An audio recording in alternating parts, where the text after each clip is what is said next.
Olá! Hoje nós vamos falar um pouquinho sobre o sistema reprodutor masculino. Cabe lembrar que o sistema reprodutor masculino ele acaba sendo estudado junto com o sistema urinário. E quando a gente junta o sistema reprodutor com o sistema urinário, nós usamos a expressão aparelho urogenitor ou geniturinário. Então, o sistema reprodutor masculino mais com o sistema urinário forma o aparelho geniturinário masculino. A gente vai falar só da parte do sistema reprodutor masculino. Tem uma série de nomes, mas é um sistema extremamente simples. Qual é o objetivo de se estudar o sistema reprodutor? É porque ele tem algumas funções importantes, como produzir células germinativas, que são os gametas masculinos, o famoso espermatozoide. Durante esta produção de espermatozoide, esse espermatozoide tem, como é uma célula imatura, ela tem que maturar. Ela demora em uma média de 72 a 78 dias para tornar-se um espermatozoide completo, com todas as organelas, todas as estruturas bem formadinhas.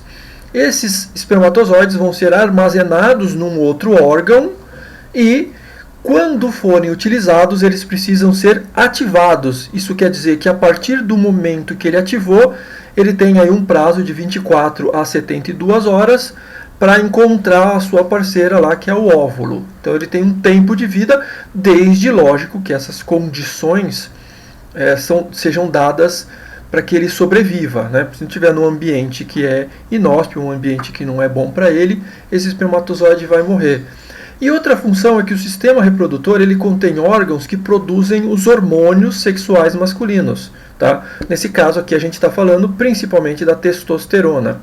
Testosterona ela é chamada de hormônio sexual masculino porque o volume de produção desse hormônio no homem é maior quando comparado com o da mulher. Por quê? Porque um dos órgãos que produzem testosterona estão nos homens, que no caso a mulher não tem. A mulher ela produz a testosterona apenas numa glândula chamada de suprarrenal. No homem ele produz lá na suprarrenal, mas ele também tem aqui no sistema reprodutor masculino uma área de produção. Aonde que vai ser e como que a gente vai estudar os órgãos que fazem parte do sistema reprodutor masculino? Então vamos começar assim. Vamos falar um pouquinho sobre os principais órgãos que ficam chamados órgãos expostos, órgãos externos. A bolsa escrotal, o vulgo saco escrotal ou bolsa escrotal, os testículos, que são as estruturas ovoides, aquelas que produzem o espermatozoide e também produzem a testosterona, e um outro órgão ligado ao testículo chamado de epidídimo. O epidídimo é onde os espermatozoides vão terminar a sua maturação. É um órgão de maturação do espermatozoide. Se o espermatozoide não conseguir maturar completamente, ele não consegue ser aproveitado. Tá. Para que serve a bolsa escrotal? Só para armazenar? Não, na verdade, como esse órgão, o testículo, e esse outro órgão, o epidídimo, ele exige uma temperatura mais baixa, de 1 grau e meio a menos do que a temperatura interna, esses órgãos não podem estar internos junto com os outros órgãos viscerais da cavidade pélvica, senão eles ficariam aquecidos. Então a bolsa escrotal está lá para isso. E a bolsa escrotal, ela contém massas musculares que contraem e relaxam. Para quê? Para que quando o ambiente estiver muito frio, ela aproxima, na sua contração muscular, aproxima os testículos do corpo. Se o corpo estiver muito quente, ou o ambiente estiver muito quente, ela vai afastar, relaxando a musculatura. Esse músculo se chama músculo cremastérico. A bolsa escrotal também é formada por fáscias, chamada de fáscias espermáticas, são fáscias protetoras, e uma camada que fica mais próxima ao outro órgão que a gente vai falar, que é o testículo. Então tem uma última camada da bolsa escrotal que se chama túnica vaginalis. A túnica vaginalis, que fica embaixo da túnica albugínea, é uma túnica que cobre os testículos. O testículo então está dentro da bolsa escrotal. Os testículos vão produzir espermatozoides e produzir hormônios. Vejam, os espermatozoides vão seguir um caminho e os hormônios vão seguir outro. Por quê? O espermatozoide vai ter um lugar para ser lançado, que vai ser o epidídimo, para que ele possa ser maturado, enquanto o hormônio, a testosterona, vai ir para o vaso sanguíneo, para a corrente sanguínea. Então vamos mostrar isso aqui para vocês, tá? Essa imagem está mostrando aqui, ó, essa é a bolsa escrotal aberta, né? Tem uma laceração com as suas camadas, estão aqui a pele, a face superficial espermática, a face profunda envolvendo o músculo cremastérico, que é aquele que contrai e relaxa. Na parte interna a gente vai ver lá a túnica albugínea e a túnica vaginalis. Cortando tudo isso, nós vamos encontrar aqui dentro os testículos, as estruturas ovoides, em número par. E ao lado do testículo, o epidídimo. E como que funciona? Olha aqui nessa outra imagem. O testículo está seccionado ao meio. Esses canais que a gente está vendo aqui são canais contorcidos seminais que vão ser produzidos os espermatozoides. Os espermatozoides seguem nessa rede e caminham para o epidídimo. Então veja que o epidídimo está do lado de fora, ele vai ter continuidade em forma de cano, que é para entrar na parte mais interna do corpo. Mas vejam, aqui é o espermatozoide. E a testosterona, que é produzida aqui também. Ela vai sair por aqui, ó, estes vasos sanguíneos que vão sair em forma de rede, uma rede chamada de plexo pampiniforme, e o sangue vai subir.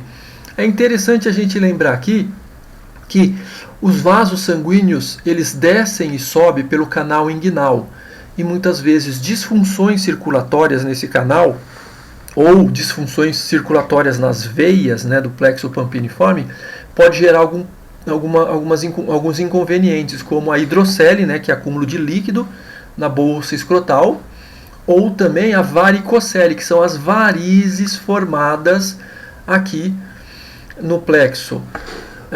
É interessante a gente lembrar que os vasos sanguíneos, artérias e veias, e a continuação do epidídimo vão seguir para o mesmo caminho, tá? É um canal espermático na região inguinal.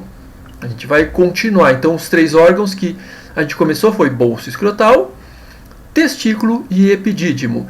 A continuação do epidídimo vai dar origem aos órgãos mais internos. E o que são esses órgãos internos? Olha, são esses daqui, ó. Vou mostrar para vocês. Ó. É esse canal que vem pela região inguinal, sobe, sobe, sobe, passa por cima da bexiga e vai lá atrás dela. Este canal aqui vai dar continuidade a outras estruturas aqui no fundo. Que estruturas são essas? Tá. Antes de falar dessas estruturas, deixa eu só mostrar para vocês como que formou essas estruturas, tá? Uma criança, um bebezinho, quando nasce, na verdade, os testículos ainda estão em formação na parte interna. E eles aos pouquinhos, vocês estão vendo aqui pela semana, 8 semanas, 11 semanas, 4 meses lunares. O que vai acontecer? Os testículos vão descendo. Se acontecer alguma alteração nesse fluxo normal, é o que a gente chama de hérnia escrotal, ou se for na região inguinal também, né, se for na massa muscular dessa região aqui, ó, essa região aqui, aí a gente chama de hérnia inguinal.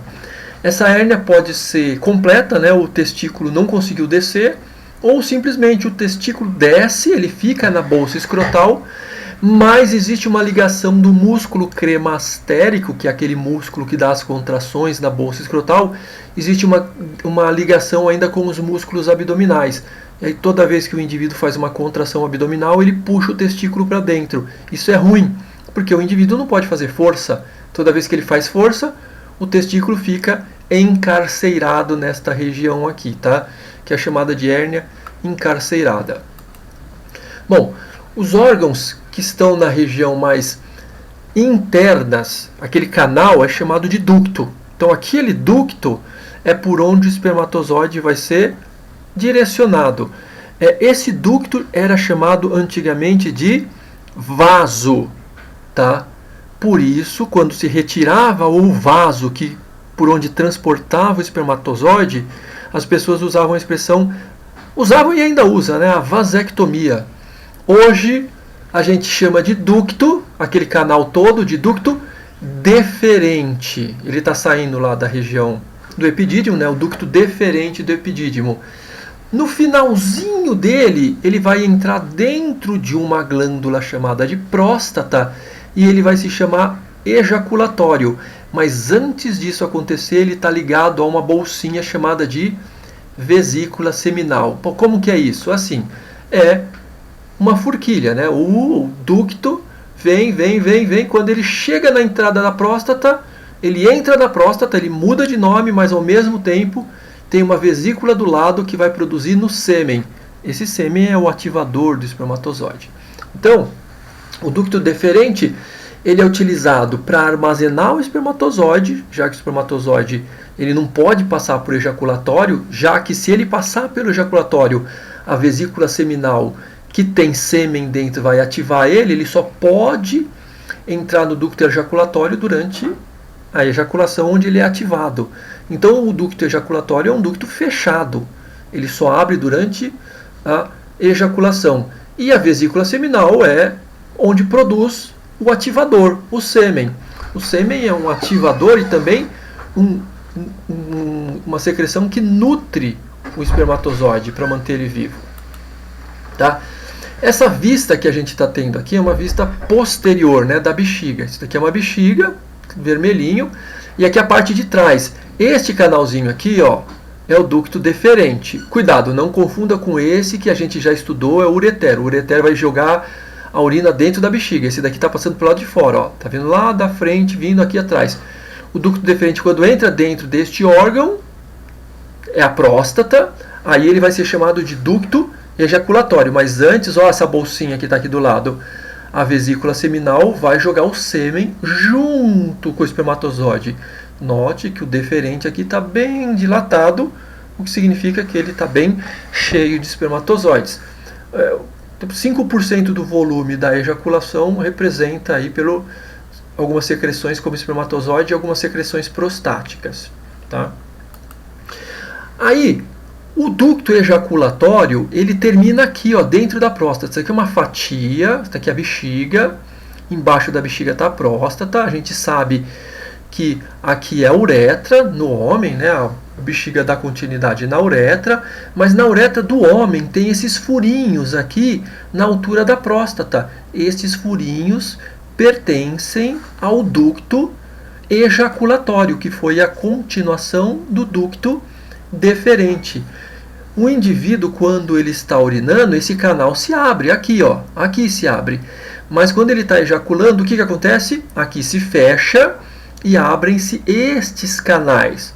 Só que para o espermatozoide passar por este canal e seguir em diante, e passar por toda a uretra, durante a fase de excitação, esta glândulazinha aqui, tá vendo essa glândulazinha aqui pequenininha, uma de cada lado, uma aqui e outra aqui, é chamada de glândula bulbouretral.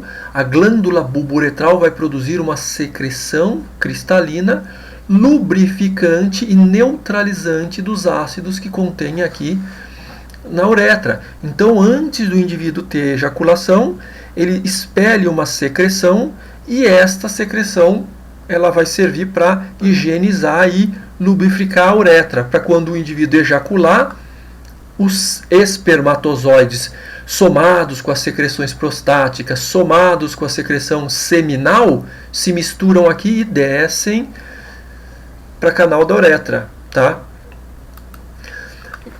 O pênis, que é um órgão de cópula, a gente sempre faz essa pergunta, a função do pênis é cópula, penetração, tá? Ele é um órgão erétil, ele sofre ereção por fluxo de sangue. Entra sangue, ele entra com pressão e o pênis fica ereto. Se a pessoa tiver disfunções nesta região circulatória, ele vai ter disfunções eréteis. Um dos medicamentos mais utilizados, né, vieram com uma marca. A marca desse medicamento ficou famosa, que foi o Viagra. O Viagra é um vasodilatador destes vasos sanguíneos do pênis. Tá? Esses vasos sanguíneos, eles estão dentro dos chamados corpos cavernosos. O sangue enche nos corpos cavernosos. Os corpos cavernosos estão ligados ao osso púbico, tá? Dando continuidade ao músculo isquio cavernoso. e depois o sangue volta por uma coisa chamada de corpo esponjoso. A gente vai ter que ver então isso daqui lá na figura, né? O sangue volta pelo corpo esponjoso, que é onde está a uretra e as grandes dilatações, que é o bulbo e a região da glande do pênis, tá? Vamos ver isso? Olha lá. O pênis seccionado aqui, né? Um corte do pênis, um corpo cavernoso aqui, cheio de orifício, né? São as cavernas que se enchem de sangue. Outro corpo cavernoso aqui. O pênis é formado por 2 corpos cavernosos. O sangue chega, a maior parte do sangue chega por aqui, depois ele vai voltar por o corpo esponjoso. Olha o corpo esponjoso aqui. O corpo esponjoso é onde tem a uretra. Tá? A uretra está aqui. E agora, se a gente observar aqui numa outra figura, olha o corpo cavernoso aqui, ó. Olha outro corpo cavernoso aqui. E aqui é o corpo esponjoso, que tem uma dilatação chamada de glande, a glande ou a cabeça do pênis, e outra dilataçãozinha aqui, que é o bulbo, que é onde fica lá as glândulas. Lembram das glândulas bulbo-uretral? Então aqui, ó, vamos rever: bexiga, próstata, a uretra, corpo esponjoso com a glande e corpos cavernosos. Essa pontinha vai se ligar num osso, essa pontinha aqui vai se ligar em outro osso, né, que é o osso do pubis, é o pubis. E aqui esses pequenos orifícios são os orifícios do ducto ejaculatório, que vai jogar aqui dentro da uretra o espermatozoide com o sêmen, enquanto a próstata também vai produzir uma outra secreção chamada de secreção prostática e vai misturar estas 3 secreções, tá? Aqui uma figura mostrando o osso púbico, né? O osso púbico. Note que a maior parte do corpo esponjoso está aqui, ó, e a maior parte do corpo cavernoso, ela fica na parte interna, fica para dentro, ó. A parte que fica para fora é isso daqui só, tá? Quando se enche de sangue, esse corpo cavernoso começa a encher de sangue, o sangue vai e depois volta pelo corpo esponjoso. Esse daqui é um músculo, né? Músculo transverso. Aqui é um músculo bulbo esponjoso e aqui vai ter um outro músculo que não está desenhado, mas é o isquio cavernoso, tá? Ele vai vir dando continuidade ao corpo cavernoso. Olha só, o sangue vai, enche e depois ele volta. A maior parte do pênis está na região do pubis. Aqui na região mais acima, essa parte aqui, a parte de extremidades, onde está a glande, coberto por pele, mas a glande ela tem uma abertura. E essa abertura é formada por uma pele chamada de prepúcio. A gente viu que tem prepúcio também na glande do clitóris. Aqui na glande do pênis tem um prepúcio. Tem o frênulo do pênis, que é a área de maior excitabilidade, tá? Em algumas situações, essa pele que está aqui em volta sendo esticada, ela está com má formação e a pessoa tem que retirar, né? A doença se chama fimose, né? Quando a pele não cresce junto com o pênis, e aí a gente tem que fazer uma postectomia. E também fica famoso quando se fala que em algumas culturas conservadoras islâmicas e os judeus, eles retiram toda essa pele aqui. Os judeus chamam isso de circuncisão. Existem outras religiões também que tiram, mas a mais famosa aqui no Brasil ficou a circuncisão. Circuncisão é retirada de tudo. A postectomia é retirada só daquela parte que incomoda. Mas a maioria das pessoas tem essa pele que cresce junto com o pênis, não precisa ser retirado, tá? E aqui a gente encerra. A gente viu que não é uma matéria assim muito complicada quando se fala de compreensão, mas é uma matéria que tem bastante nome. Você viu lá, tem a bolsa escrotal, os 2 testículos, o ducto deferente que está saindo do epidídimo, que se transforma em ducto ejaculatório, mas quando ele se transforma em ducto ejaculatório, ele se soma, se junta com a vesícula seminal, eles ficam entrando em regiões da próstata, penetram na próstata, se juntam com a uretra, onde tem a glândula bulbo-uretral, e aí na formação do pênis a gente tem o corpo esponjoso e o corpo cavernoso, sendo que o corpo esponjoso dá origem à região da glande, que é coberta pelo prepúcio e preguiada pelo frênulo do prepúcio. Pareceu difícil? Não tem problema. Volta lá e dá uma olhadinha e depois a gente conversa.